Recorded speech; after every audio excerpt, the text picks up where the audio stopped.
नमस्कार दोस्तों, आप सभी का स्वागत है जेके आईटीआई मंत्रा की ऑफिशियल यूट्यूब चैनल में। आप सभी को पता है कि डीआरडीओ सेप्टेम्बर 10 के नाम से टेक्नीशियन ए पोस्ट पर जो वैकेंसी आई है उसमें आईटीआई को आधार रखा गया है, यानी कि आईटीआई बेस पर आपका सिलेक्शन होना है।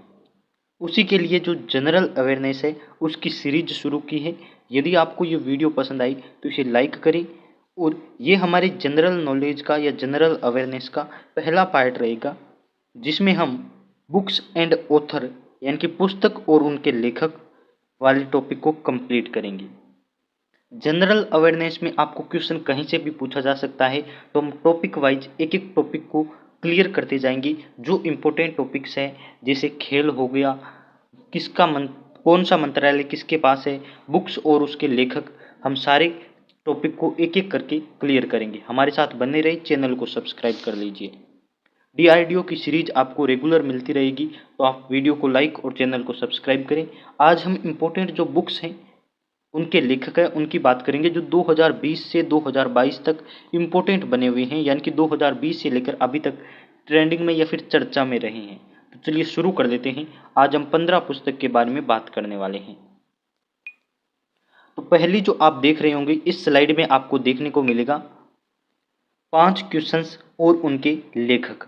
कौन कौन सी बुक है? ये वो बुक्स हैं जो अभी चर्चा में रही है और आगे भी रह सकती है और एग्जाम की दृष्टि से बहुत ज़्यादा इम्पोर्टेंट है। जितने भी एग्जाम हुए हैं उनमें इन्हीं बुक्स से क्वेश्चन आ रहा है। तो पहली जो है गोल्डन बॉय नीरज चोपड़ा। ये नीरज चोपड़ा पर पुस्तक लिखी है नवदीप सिंह गिल ने। तो ये आपको ध्यान रखना है कि गोल्डन बॉय नीरज चोपड़ा पुस्तक के लेखक कौन है, तो वो है नवदीप सिंह गिल। सेकंड है फियरलेस गवर्नेंस। तो ये लिखी है किरण बेदी ने, और किरण बेदी पहली आईपीएस महिला ऑफिसर है। तो ये तो आपको पता ही होगा, एग्जाम में ये क्वेश्चन बहुत बार रिपीट हो चुका है कि पहली महिला आईपीएस कौन है, तो वह किरण बेदी है और उन्होंने पुस्तक लिखी है फियरलेस गवर्नेंस। संविधान, संस्कृति और राष्ट्र, इस पुस्तक के लेखक कौन है, तो संविधान, संस्कृति और राष्ट्र पुस्तक के लेखक है कलराज मिश्र, जो अभी राजस्थान की गवर्नर या राज्यपाल कहे जाते हैं। तो कलराज मिश्र राजस्थान के राज्यपाल हैं। उन्होंने पुस्तक लिखी है संविधान, संस्कृति और राष्ट्र। तो ये आपको ध्यान रखना है। आगे यदि हम बात करें तो वो है चेंजिंग इंडिया। चेंजिंग इंडिया पूर्व प्रधानमंत्री मनमोहन सिंह द्वारा लिखित पुस्तक है। इसके लेखक है मनमोहन सिंह। अगली जो पुस्तक आपको 5वीं नंबर दिखाई दे रही है वो है exam warriors. Exam warriors PM Narendra Modi ने लिखी है। ये एग्जाम में आपके पूछी जा सकती है, इंपॉर्टेंट पुस्तक है। अभी जो यहाँ पर आपको स्लाइड दिखाई दे रही है इसमें मैं इंपॉर्टेंट की यदि बात करूँ तो यहाँ जब इंपॉर्टेंट की बात करते हैं तो गोल्डन बॉय नीरज चोपड़ा, नवदीप सिंह और संविधान, संस्कृति, राष्ट्र, चेंजिंग इंडिया और एग्जाम वॉरियर्स, ये ज़्यादा इंपॉर्टेंट है। तो एग्जाम वॉरियर्स नरेंद्र मोदी द्वारा लिखित पुस्तक है। अगली जो बुक है 6 नंबर की वो है संविधान, संस्कृति और राष्ट्र, आपको दिखाई दे रही होगी। इस पुस्तक के लेखक अभी हमने बात कर ली है कलराज मिश्र। Exam warrior Narendra Modi. और the test of my life, ये आपको देखना है, तो ये है Yuvraj Singh. The test of my life, Yuvraj Singh इसके लेखक हैं, यानी कि युवराज सिंह द्वारा लिखी गई है the test of my life. Overdraft, तो ओवर ड्राफ्ट ये उर्जित पटेल की है, जो पहले आरबीआई के गवर्नर थे। अभी आरबीआई के गवर्नर की बात करें तो वो है शक्तिकांत दास। ये आपको एग्जाम में पूछा जा सकता है, शक्तिकांत दास ये आपकी है अभी आरबीआई के गवर्नर। और पहले थे उर्जित आर पटेल। तो उर्जित आर पटेल द्वारा लिखित है ओवर ड्राफ्ट। गीता रहस्य बाल गंगाधर तिलक की पुस्तक है गीता रहस्य। 11 नंबर की जो क्वेश्चन है यानी कि बुक लिखी गई है वो है द ग्रेट इंडियन नोवेल। तो ग्रेट इंडियन नोवेल लिखी है शशि थरूर ने। शशि थरूर की पुस्तक है the great Indian novel. Wings of fire, ये एग्जाम में पूछी भी जा चुकी है और सबसे इंपॉर्टेंट बुक है wings of fire. APJ Abdul Kalam की बुक है। एपीजे अब्दुल कलाम में इसे लिखा है wings of fire. White tiger, अभी ये चर्चा में रही थी व्हाइट टाइगर, इसे लिखा है अरविंद अडिगा ने। अरविंद अडिगा की पुस्तक है white tiger. A century is not enough, तो ये तो आपको पता ही होगा, a century is not enough Sourav Ganguly की पुस्तक है। वुहान डायरी ये ज़्यादा इम्पोर्टेंट तो नहीं है, लेकिन इतनी इम्पोर्टेंट बुक तो नहीं है वुहान डायरी। लेकिन अभी आप सभी को पता है कोविड का केस चल रहा था और कोविड के टाइम में ये वुहान डायरी उसी पे लिखी गई है। इसको लिखा है फांग फांग ने, तो आपको ध्यान रखना ही फांग फांग ने लिखा है वुहान डायरी को। ये एग्जाम में पूछी नहीं जाएगी, इतनी इम्पोर्टेंट नहीं है।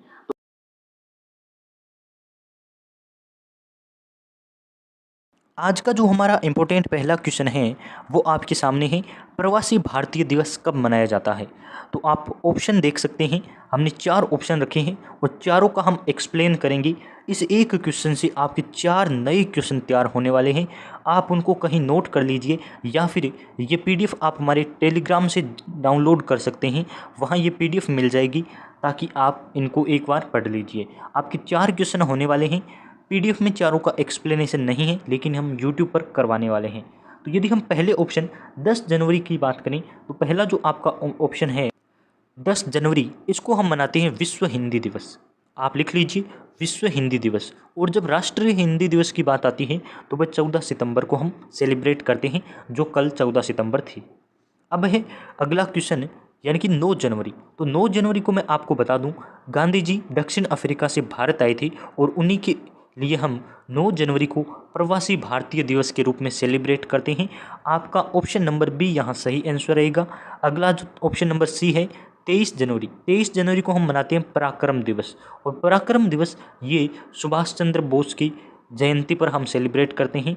पराक्रम दिवस 23 जनवरी।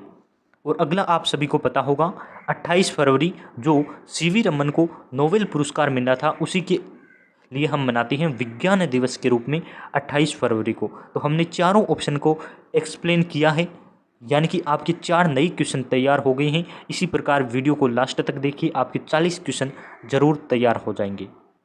दूसरा जो आपका क्वेश्चन है वो है राष्ट्रीय बालिका दिवस। राष्ट्रीय बालिका दिवस कब मनाया जाता है, तो आपको पता होना चाहिए राष्ट्रीय बालिका दिवस, क्योंकि इस बार ये विशेष था और आप सभी ने शायद पढ़ा होगा जनवरी मास में ये मनाया जाता है। अभी आपको पता चल जाएगा।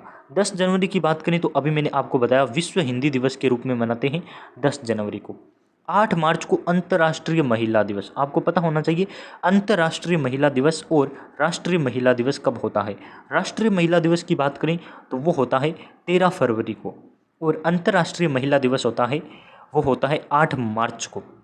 24 जनवरी की यदि बात करें तो 24 जनवरी को मनाया जाता है राष्ट्रीय बालिका दिवस के रूप में। ऑप्शन नंबर यहाँ सी सही आंसर है।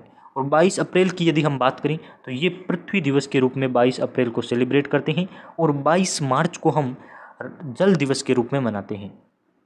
तो अभी का ऑप्शन रहेगा 24 जनवरी राष्ट्रीय बालिका दिवस के रूप में। तीसरा जो आपका क्वेश्चन है वो है विश्व नर्स डे की कब मनाया जाता है, या विश्व नर्स डे कब मनाया जाता है, कब सेलिब्रेट किया जाता है। तीसरा क्वेश्चन है इम्पोर्टेंट क्वेश्चन है, क्योंकि डॉक्टर्स डे और नर्स डे अलग अलग रूप में मनाए जाते हैं। जब हम डॉक्टर्स डे की बात करते हैं तो वो होता है 1 जुलाई को डॉक्टर डे के रूप में। आप सभी को पता होना चाहिए डॉक्टर डे 1 जुलाई को मनाया जाता है। यदि हम 31 मई की बात करें तो ये होता है तंबाकू निषेध दिवस के रूप में मनाते हैं। 31 मई को तंबाकू निषेध दिवस। ऑप्शन नंबर सी 4 जुलाई को अमेरिका को स्वतंत्रता मिली थी और 4 जुलाई को अमेरिका का स्वतंत्रता दिवस सेलिब्रेट किया जाता है। ऑप्शन नंबर ए इसका सही आंसर है। 22 मई को हम विश्व नर्स दिवस के रूप में मनाते हैं। अगला आपका क्वेश्चन नंबर 4 है 15 सितंबर को कौन सा दिवस मनाया जाता है। तो 15 सितंबर आपको पता होना चाहिए कौन सा दिवस है आज ही के दिन, क्योंकि आज 15 सितंबर को वीडियो तैयार किया जा रहा है। 15 सितंबर को कौन सा दिवस मनाया जाता है, तो आपको बता दें 15 सितंबर को 3 दिवस के रूप में मनाया जाता है। 15 सितंबर को एक तो होता है लोकतंत्र दिवस, दूसरा होता है जुगाड़ू दिवस, आप देख सकते हैं जुगाड़ू दिवस के रूप में मनाया जाता है 15 सितंबर को, और तीसरा होता है इंजीनियर्स डे, यानी कि इंजीनियर डे के रूप में भी 15 सितंबर को मनाया जाता है। वेरी इंपॉर्टेंट है, आपका जब भी डीआरडीओ का एग्जाम होगा अक्टूबर या नवंबर में, तब ये तीनों क्वेश्चन पूछे जा सकते हैं, क्योंकि अभी रिसेंटली एक्टिविटीज़ है 15 सितंबर 14 सितंबर ये जो अभी चल रही है, इनमें से क्वेश्चन जरूर पूछा जा सकता है। हिंदी दिवस आपको पता है कल ही था, 14 सितंबर के रूप में हमने मनाया था। संविधान दिवस 26 नवंबर को हम मनाते हैं संविधान दिवस के रूप में, और अहिंसा दिवस गांधी जी की जयंती पर 2 अक्टूबर को सेलिब्रेट किया जाता है। तो ये आपको पता होनी चाहिए। यहाँ हमने 4 और क्वेश्चन नए सीखे हैं। अगला जो आपका क्वेश्चन है, 5वां, विश्व एड्स दिवस के रूप में कब मनाया जाता है? तो आपको पता होना चाहिए विश्व एड्स दिवस 1 दिसंबर को सेलिब्रेट किया जाता है। ऑप्शन ए इसका सही आंसर है। वहीं यदि हम ऑप्शन नंबर बी की बात करें 25 दिसंबर को, तो 25 दिसंबर को हम मनाते हैं अटल जी के जन्म दिवस पर हम सुशासन दिवस के रूप में मनाते हैं। सुशासन दिवस आप लिख सकते हैं। वहीं यदि बात करें 15 अक्टूबर की, तो 15 अक्टूबर को एपीजे अब्दुल कलाम के जन्म दिवस के रूप में हम छात्र दिवस या नवाचार डे हम सेलिब्रेट करते हैं। छात्र दिवस एपीजे अब्दुल कलाम के जन्म दिवस पर आप ये लिख सकते हैं एपीजे अब्दुल कलाम के रूप में। और 14 सितंबर को अभी आपने सेलिब्रेट किया है हिंदी दिवस, आपको पता होगा। नेक्स्ट आपका क्वेश्चन है, नौसेना दिवस कब मनाया जाता है? तो नौसेना दिवस आपको पता होना चाहिए 8 अक्टूबर की यदि बात करें तो ये एयरफोर्स डे के रूप में मनाते हैं। ये आपको पता होना चाहिए। सारे डेज एक साथ आपको कहीं नहीं मिलेंगी। चैनल को सब्सक्राइब जरूर करें और वीडियो पसंद आई हो तो लाइक कर दीजिए। एयरफोर्स डे के रूप में। वहीं यदि हम बात करते हैं 4 दिसंबर की, तो ये होता है नौसेना दिवस। आपका ऑप्शन नंबर बी है सही आंसर। नौसेना दिवस के रूप में हम 4 दिसंबर को सेलिब्रेट करते हैं। 26 जुलाई की यदि बात करें तो ये कारगिल विजय दिवस के रूप में मनाया जाता है। ये आपके लिए इम्पोर्टेंट है। कारगिल विजय दिवस पाकिस्तान, और आपको पता ही होगा, ये पूरी घटना बताने की आवश्यकता नहीं है। 26 जुलाई कारगिल विजय दिवस के रूप में मनाते हैं। ऑपरेशन विजय कब चलाया गया था? तो कारगिल विजय के लिए हमने ऑपरेशन विजय को चलाया था। कुछ ऑपरेशंस हैं आपको पता होने चाहिए, वो भी मैं एक साथ करवाने वाला हूँ। चैनल को सब्सक्राइब कर लीजिए। 21 जून, ये आपको पता है योग दिवस के रूप में सेलिब्रेट किया जाता है 21 जून को। इम्पोर्टेंट दिवस यहाँ लिखा है 7वां क्वेश्चन, राष्ट्रीय महिला दिवस। तो आपको पता होना चाहिए राष्ट्रीय महिला दिवस कब? अंतर्राष्ट्रीय की बात करें तो 8 मार्च, आप ऑप्शन सभी सही करेंगी, अंतर्राष्ट्रीय महिला दिवस। वहीं यदि हम राष्ट्रीय महिला की बात करते हैं तो यह 13 फरवरी ऑप्शन की तरफ हमें जाना होता है। 13 फरवरी राष्ट्रीय महिला दिवस, और अंतर्राष्ट्रीय महिला दिवस 8 मार्च। तो 8 मार्च ज़्यादा इंपॉर्टेंट है, ये ज़्यादातर एग्जाम में पूछा जाता है। लेकिन इंपॉर्टेंट नया क्वेश्चन है राष्ट्रीय महिला दिवस 13 फरवरी, तो पूछा भी जा सकता है। लेकिन ज़्यादातर इसके ऑप्शन है कि अंतर्राष्ट्रीय महिला दिवस कब सेलिब्रेट होता है? 8 मार्च आपको पता होना चाहिए। अगला जो आपका इम्पोर्टेंट क्वेश्चन है वो है, राष्ट्रीय उपभोक्ता दिवस कब सेलिब्रेट होता है? उपभोक्ता दिवस। तो उपभोक्ता दिवस के लिए आपको 4 ऑप्शन दिए गए हैं और आपको चारों का अलग अलग एक्सप्लेनेशन कर देते हैं। तो 8वां क्वेश्चन है, राष्ट्रीय उपभोक्ता दिवस 24 दिसंबर। तो 24 दिसंबर की यदि बात करें तो इसी दिन हमारा सेलिब्रेट होता है राष्ट्रीय उपभोक्ता दिवस। ऑप्शन नंबर ए इसका सही आंसर है। वहीं 27 सितंबर की बात करें तो इसके दिन हम करते हैं विश्व पर्यटन दिवस। विश्व पर्यटन दिवस के रूप में हम मनाते हैं 27 सितंबर को। 16 दिसंबर की बात करें तो विजय दिवस, कारगिल विजय के लिए विजय दिवस आपको पता होना चाहिए 16 दिसंबर। और 16 सितंबर की यदि बात करें तो ओजोन संरक्षण दिवस के रूप में मनाया जाता है। और ओजोन में कितने ऑक्सीजन के परमाणु होते हैं? तो आपको पता होना चाहिए 3 परमाणु होते हैं। ये भी जनरल साइंस का इंपॉर्टेंट क्वेश्चन है जो आपको जनरल अवेयरनेस के क्वेश्चन में देखने को मिल सकता है। 9वां क्वेश्चन है, कारगिल विजय दिवस कब मनाया जाता है? तो अभी आपको मैंने बताया है कारगिल विजय दिवस के बारे में। ऑप्शन नंबर सी 26 जुलाई को हम कारगिल विजय दिवस के रूप में मनाते हैं। वहीं यदि हम ऑप्शन ए की बात करें 24 दिसंबर, तो अभी अभी मैंने आपको बताया था राष्ट्रीय उपभोक्ता दिवस के रूप में हम मनाते हैं। वहीं 27 सितंबर को विश्व पर्यटन दिवस के रूप में बताते हैं। तो ये हमने अभी डिस्कस किए थे। 26 यानी कि 16 सितंबर को हम ओजोन संरक्षण दिवस के रूप में मनाते हैं। तो नया क्वेश्चन है, तीनों चारों ऑप्शन सेम है, बस 26 जुलाई आपको पता होना चाहिए कारगिल विजय दिवस के रूप में। 14 दिसंबर आपकी राष्ट्रीय उपभोक्ता दिवस, 27 सितंबर विश्व पर्यटन दिवस के रूप में, और लास्ट आपका है 16 सितंबर, तो ओजोन संरक्षण दिवस के रूप में आपके मनाया जाता है। लास्ट क्वेश्चन है अंतर्राष्ट्रीय शांति दिवस, और बहुत ज़्यादा इम्पोर्टेंट भी है अंतर्राष्ट्रीय शांति। यहाँ अभी सोशल मीडिया पर कुछ कहना आवश्यक नहीं है, लेकिन अंतर्राष्ट्रीय शांति अभी बहुत ज़्यादा आवश्यक है, तो आपको पूछा जा सकता है। लास्ट क्वेश्चन है, लास्ट तक जरूर देखिए और इस वीडियो को ज़रूर शेयर करें ताकि हमें अच्छा रिस्पॉन्स बने और हम नई वीडियोज़ आपके लिए लेकर उपस्थित होते रहें। तो आपको 8 मार्च दे रखा है, ये आप सभी को पता है, अंतर्राष्ट्रीय महिला दिवस के रूप में। 13 फरवरी राष्ट्रीय महिला दिवस के रूप में। 10 सितंबर दे रखा है आपको ऑप्शन में, और 21 सितंबर दे रखा है। तो आप सभी को पता होगा, ऑप्शन कुछ बचता ही नहीं है। 21 सितंबर, आपको इन तीनों के बारे में पता है, तो लास्ट ऑप्शन आपके सामने यही बचता है 21 सितंबर। और 21 सितंबर को हम अंतर्राष्ट्रीय शांति दिवस मनाते हैं। हम अपनी ई बुक के बारे में बात करेंगे। पहली ई बुक है जिसमें 250 प्लस ऑब्जेक्टिव टाइप क्वेश्चंस है, जनरल अवेयरनेस, मैथ्स, रीजनिंग और इंग्लिश की। वहीं दूसरी क्वेश्चन में 500 प्लस एमसीक्यूज है। और हमने अभी अभी ऑफर लगाया है जिसमें 500 प्लस के साथ 250 प्लस ऑब्जेक्टिव टाइप क्वेश्चंस की ई बुक आपको फ्री एकदम निःशुल्क मिलेगी। यानी कि अब आपको 250 प्लस ऑब्जेक्टिव टाइप क्वेश्चंस 500 के साथ फ्री मिल रहे हैं। तो टोटल क्वेश्चन कितने हो रहे हैं आप सभी जानते हैं, 750 प्लस, यानी कि 750 क्वेश्चन बहुत होते हैं कंपटीशन एग्जाम में। और डीआरडीओ में तो कितने क्वेश्चन आने हैं, नॉन टेक के 40 क्वेश्चन आने हैं, वो भी जनरल अवेयरनेस के 10 क्वेश्चन। तो क्या कह सकते हैं कि 750 क्वेश्चन मिल रहे हैं, आपको इस ऑफर का फ़ायदा उठाना चाहिए और ये बुक लेनी चाहिए। प्राइस बहुत कम रखी है, एकदम मिनिमम प्राइस रखी है, 750 क्वेश्चन है और 250 तो हम फ्री दे रहे हैं 500 के साथ। तो ज़रूर लिंक दे रखा है डिस्क्रिप्शन में, वहाँ से डायरेक्ट ले लीजिए या फिर हमें टेलीग्राम पर मैसेज कर दीजिए, लिंक आपको डिस्क्रिप्शन में दे रखा है। स्क्रीन पर पहला क्वेश्चन दे रखा है आपको, प्लेइंग इन माई वे किसकी पुस्तक है।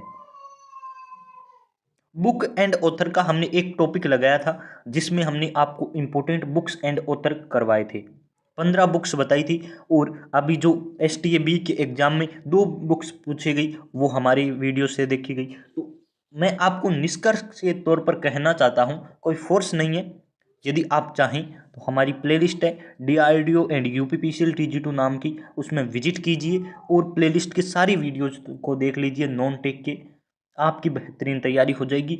और मैंने अब STAB के एग्ज़ाम में ये भी प्रूव कर दिया कि क्वेश्चन यहाँ से आ रहे हैं।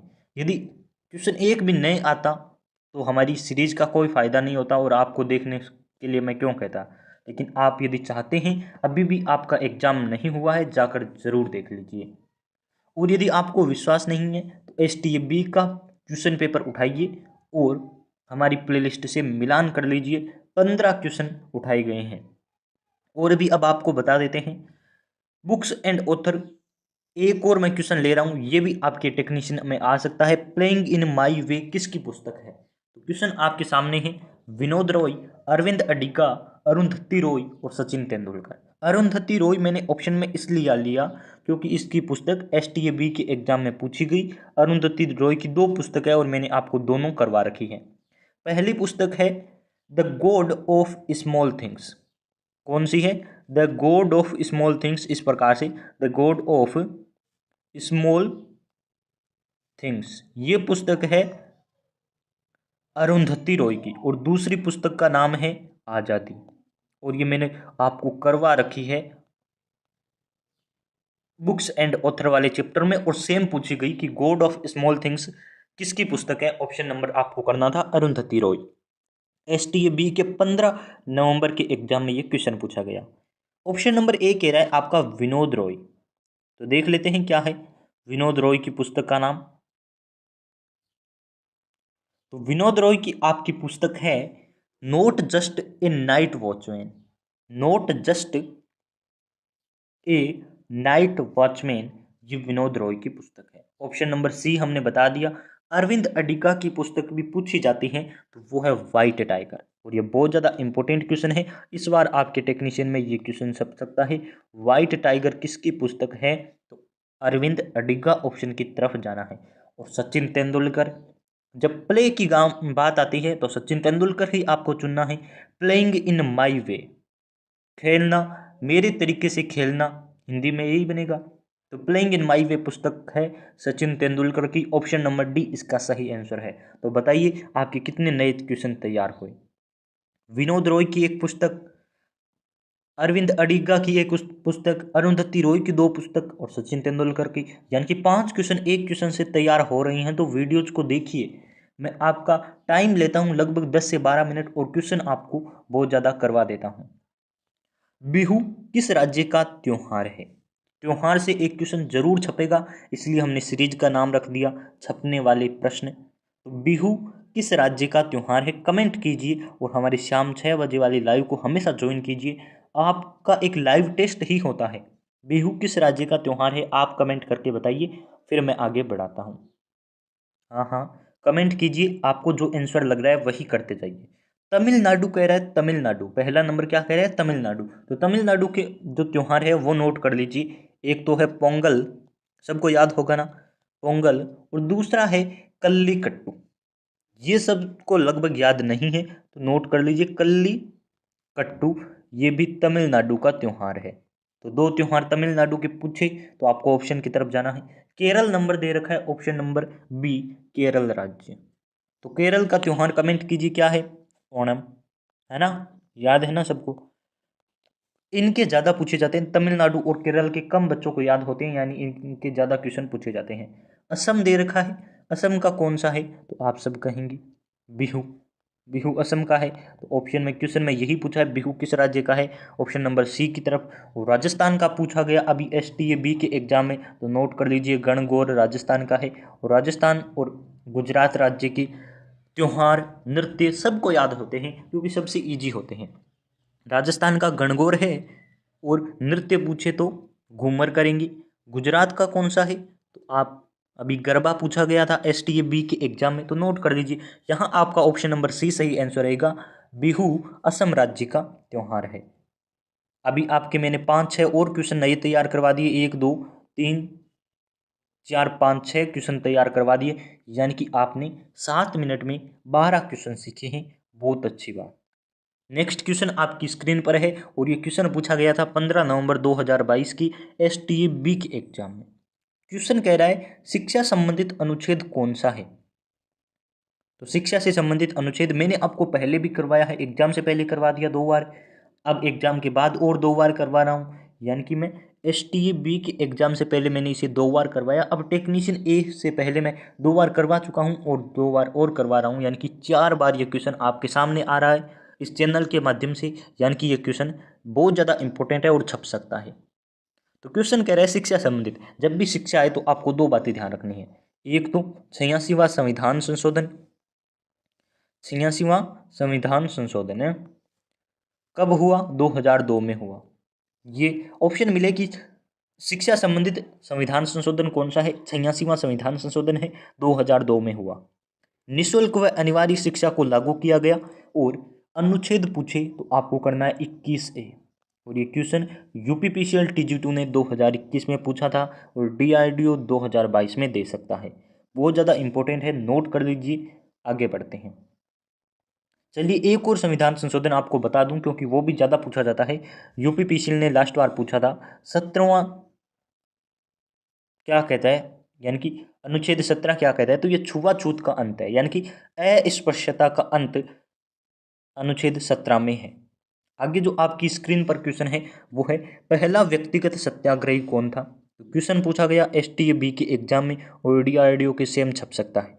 तो पहले तो आप बताइए व्यक्तिगत सत्याग्रह कब हुआ, यानी कि 11 अक्टूबर 1940 को व्यक्तिगत सत्याग्रह हुआ और ये 1942 तक चला, ये भी नोट करना है। महात्मा गांधी इसमें शामिल हुए और महात्मा गांधी के साथ 2 व्यक्ति और थे। ये क्वेश्चन पूछा जाता है कि महात्मा गांधी के साथ पहले व्यक्ति कौन थे, तो पहले व्यक्ति थे विनोबा भावे, और इन्हें कहा जाता है भूदान आंदोलन, भूदान आंदोलन के ये मेन है या फिर मुख्य है विनोबा भावे। और दूसरे व्यक्ति पूछे जाते हैं वो है जवाहरलाल नेहरू। तो 2 याद रख लीजिए, पहला व्यक्तिगत सत्याग्रह का दूसरा नाम है दिल्ली चलो आंदोलन। तो इस प्रकार से भी क्वेश्चन आ सकता है कि दिल्ली चलो आंदोलन में महात्मा गांधी के साथ दूसरे व्यक्ति कौन थे, तो करना है जवाहरलाल नेहरू, और पहले व्यक्ति विनोबा भावे आपको करना है। चलिए आगे क्वेश्चन आपकी स्क्रीन पर नया है, इंग्लिश का क्वेश्चन लिया है क्योंकि इस प्रकार के क्वेश्चन आते हैं। एनिवर्सरी की, नेसेसरी की स्पेलिंग पूछी गई तो ये भी आपके आ सकता है। Select the correct spelled word, तो बाउंड्री की स्पेलिंग दे रखी है, आपको सही वाली चेक करनी है।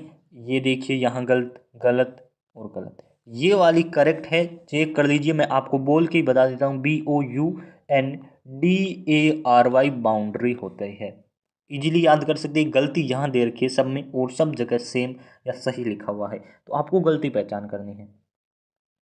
यदि ई बुक लेना चाहते हैं तो टेलीग्राम पर मैसेज जरूर करें, लिंक आपको डिस्क्रिप्शन में दे रखा है मैसेज करने का भी और डायरेक्ट ई बुक लेने का भी। तो अभी फ़ायदा उठाइए ऑफर का, लिमिट समय तक ऑफर है। सेम अगला क्वेश्चन आपकी स्क्रीन पर। क्वेश्चन क्या कह रहा है? क्वेश्चन कह रहा है निम्न में से किसने दिल्ली में कुतुब मीनार के पास अलाई दरवाज़ा बनाया? तो आप क्वेश्चन नोट कर लीजिए, अलाउद्दीन खिलजी अलाई दरवाज़ा। आप ऐसे याद कर सकते हैं, कुतुब मीनार के पास बनवाया और दिल्ली में बनवाया। अब कुतुब मीनार की बात आती है, इसका निर्माण शुरू किसने करवाया? तो कुतुबुद्दीन ऐबक ने इसका निर्माण शुरू करवाया। कुतुबुद्दीन ऐबक को का दूसरा नाम क्या है? लाख बख्श के नाम से इसे जाना जाता है। लाख बख्श इस प्रकार से इसका दूसरा नाम है। ये भी आपके एग्जाम में छप सकता है। पोगान चौगान या फिर पोलो खेलते हुए किसकी मृत्यु हुई? तो कुतुबुद्दीन ऐबक है जिसकी मृत्यु चौगान खेलते हुए। गुलाम वंश का संस्थापक कौन है? तो कुतुबुद्दीन ऐबक गुलाम वंश का संस्थापक है। इल्बरी, यामिनी, गुलाम वंश एक ही वंश के तीन नाम हैं। कुतुब मीनार का निर्माण पूरा किसने करवाया? तो उसका राइट आंसर है इल्तुतमिश। इल्तुतमिश ये इसने कुतुब मीनार का निर्माण पूरा करवाया।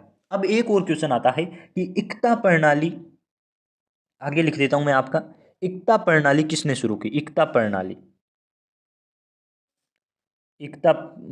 किसने शुरू की? तो इक्ता में भी इल्तुतमिश है, आपको नोट कर लेना है इल्तुतमिश। और गुलाम वंश का संस्थापक कौन है ऐसा पूछे तो आपको करना है ऐबक। और गुलाम वंश का वास्तविक संस्थापक कौन है? तो आपको करना है कुतुबुद्दीन ऐबक गुलाम वंश का वास्तविक संस्थापक है। तो एक क्वेश्चन के साथ कितने क्वेश्चन नए तैयार हुए कमेंट करके ज़रूर बताइए। और आप सभी से रिक्वेस्ट है, चैनल पर पहली बार आए हैं तो सब्सक्राइब जरूर कर लीजिए और हमें लास्ट में बताया करो कि आपके कितने क्वेश्चन सही हो रहे हैं। 10 में से आपके कितने मार्क्स बन रहे हैं वो कमेंट जरूर कर दिया करो। मुकुंदरा हिल्स टाइगर रिजर्व निम्न में से किस राज्य में है? तो आपके सामने ऑप्शन पड़े हैं, देखिए राजस्थान राज्य में है मुकुंदरा हिल्स। मुकुंदरा राजस्थान में है। अब क्या पूछा जाता है आप बताइए, मैं आपकी स्क्रीन पर लिख रहा हूं। मुकुंदरा हिल्स के बाद जो पूछा जाता है वो असम का पूछा जाता है। तो असम का नोट कर लीजिए, काजीरंगा। और काजीरंगा के साथ कौन सा है? मानस। मानस और काजीरंगा दोनों है आपकी यहाँ असम में। और क्या पूछा जाता है इंपॉर्टेंट? दो ज़्यादा इंपॉर्टेंट है अभी स्क्रीन पर, और मैंने पहले भी करवा रखे हैं, प्रीवियस वीडियोज देख लीजिए। इंपॉर्टेंट सारे मैंने एक साथ आपको करवा दिए हैं। अभी जो मैंने 500 प्लस ऑब्जेक्टिव की सीरीज शुरू की थी, यानी कि 1 नंबर से लेकर, वो वाली पूरी देखिए। उसमें से 3-4 क्वेश्चन उठे। एक वीडियो से 10 मिनट का वीडियो है, उसमें से 4 क्वेश्चन उठे हैं। तो हो सकता है आपके एग्जाम में भी 1-2 उठ ही जाए। Mukundra hills tiger reserve Rajasthan में है और असम में है काजीरंगा और मानस। बहुत ज़्यादा इंपॉर्टेंट है। चलिए नेक्स्ट आपकी स्क्रीन पर क्वेश्चन कह रहा है, अल बिरूनी ने किस भाषा में अपनी किताब उल हिंद लिखी? तो किताब उल हिंद अल बिरूनी की किताब है, ये भी ध्यान कर लीजिए, और अरबी में लिखी गई, ये आपको ध्यान में रखना है। आज की वीडियो में इतने इंपॉर्टेंट बहुत क्वेश्चन हैं। वीडियो यदि पसंद आ रहा है, सीरीज पसंद आ रही है, तो लाइक वाला बटन दबाकर ज़्यादा से ज़्यादा रिस्पॉन्स दीजिए, यानी कि शेयर कीजिए, जिससे हम आपके लिए इंपॉर्टेंट वीडियोज प्रोवाइड करवाते रहें। बहुत बहुत धन्यवाद आप सभी का। चैनल को सब्सक्राइब कर लीजिए। ई बुक लेने के लिए मैसेज कर सकते हैं, डायरेक्ट ले सकते हैं, और भी हमारी प्लेलिस्ट पूरी विजिट कर लीजिए। एग्जाम से पहले देख लीजिए। यदि आप एग्जाम से पहले नहीं देखते हैं तो एग्जाम होने के बाद में जो क्वेश्चन आपसे पूछे जा रहे हैं ना, वो भी मिलान कर लीजिए, इसमें से कितने आए। बहुत बहुत धन्यवाद आप सभी का।